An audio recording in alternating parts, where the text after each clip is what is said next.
Onivia, League of Legends highlights, powered by ArcaneBet.com. Bet live on esports.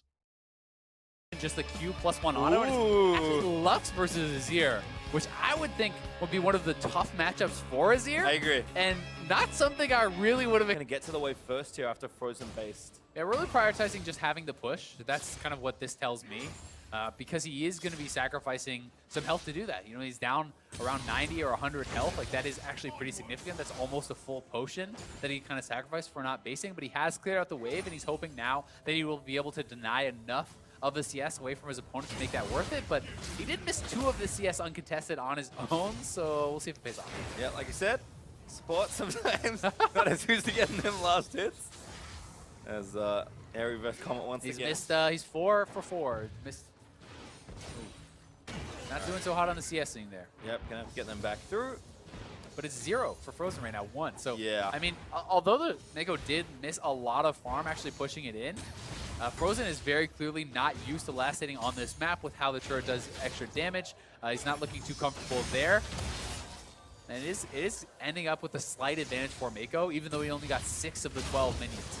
A step forward there for Meiko. I think trying to get out from under the radius of E. Part of the problem there, though, is Meiko is trading into a cannon wave, right? So he's actually stepping forward, and I feel like he actually won those trades as far as the damage that the opponents dealt to each other. But when Frozen has a cannon that's actually retaliating there, it's going to do as much or more damage in the early game oftentimes than your abilities are actually dealing. So you have to be very cognizant of who has more range minions, who has the cannons working to their advantage. And right now it's Frozen that does have that wave kind of pushing for his side.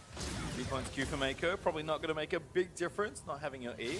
But certainly opting for, again, more trading power earlier. Frozen now level 4 though. Still taking damage. I mean, the E is only really going to come into play if you're trying to actually go for a full-on all-in. So I think 2 points Q early on does make a lot of sense. As well, I expect to see 2 points E from Frozen in the early levels. And, and then go your W for the shield at level 4, which is what he's done.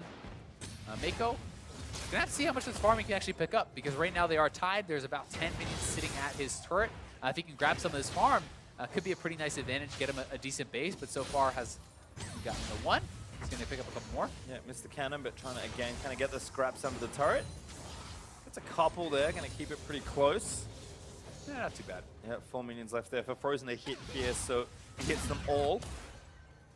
They'll still be pretty even. Meiko, they're taking a lot of harass as well, and this could be interesting on the back time as Meiko going to grab his relic.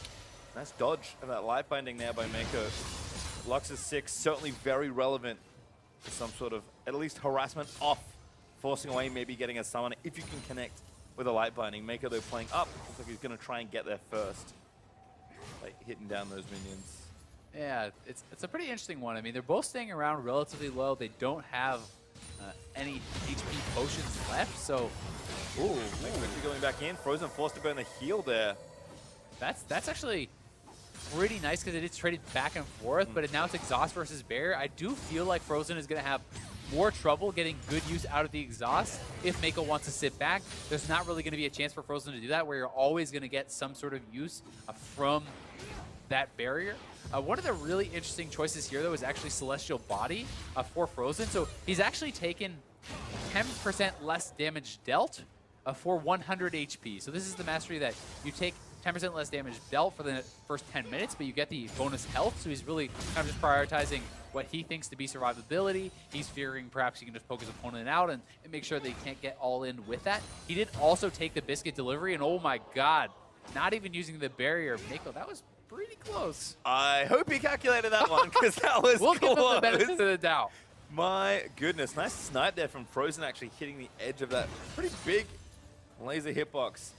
The secondaries are really where the kind of differentiation here is, though. It's Celestial Body and Biscuit Delivery for Frozen versus Taste of Blood and Ravenous Hunter for Meiko. So he is trying to look for the kind of healing from abilities, but I do think Frozen is kind of outthought him a little bit with the biscuits. I think you're going to get more health back than you can actually get in a short game from Taste of Blood. Oh, for the all-in. Coming in, has the ultimate, shuffles perfectly onto Frozen. Needs one more the minions are on him. Yeah, Meiko now actually just has to deal with the minions. Frozen gets a bit of a shield. The health bars are so low. Oh, the minions are on Frozen. They're chasing him in. He's just going to die to those ranged minions. Meiko waiting he doesn't again. have to do anything. Yep, chilling Just out. stand back. Soldiers do it. As these new minions get the kill. Oh my god. What a tilter for Frozen. The melee minion goes off on a rogue mission there, walks into the bush, and that's all it took. It gives the range minions the vision into the bush. Meiko very intelligently backing off and pulls off a nice all-in. Sets up the minion kill there. He is going to move on. Support players looking pretty good. I mean, a funny situation at the end this.